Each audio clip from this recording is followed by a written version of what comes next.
এই যে সালাউদ্দিন দেখেন না, সালাউদ্দিন ইন্ডিয়াতে ধরে নিয়ে গিয়েছিল, আমরা জানি, ধরে নিয়ে যে তাকে গুম করেছিল, ওই গুম হয় নাই, ওই বাংলাদেশের মানুষের গুম করছিল।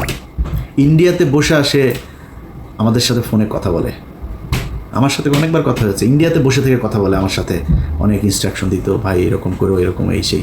আমি খুব অবাক হইতাম যে ইন্ডিয়াতে বসে সে কথা বলে, তারে কিছু বলে না।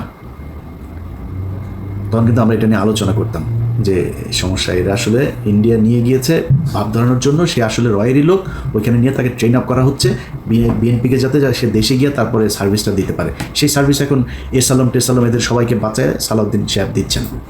তো বিএনপিরে যদি আপনি তারেক রহমান, খালেদা অর্থাৎ জিয়া পরিবারের বাদ দেন, আমি জানি না ভাই কয়জন খুঁজে পাবেন সেখানে ইন্ডিয়ান লোক। বিএনপি তো ভাই খালি খালেদা জিয়া, তারেক রহমান, জিয়া পরিবার বাদ দিলে বিএনপির 90% মানুষের সাথে আওয়ামী লীগের কোনো পার্থক্য নাই।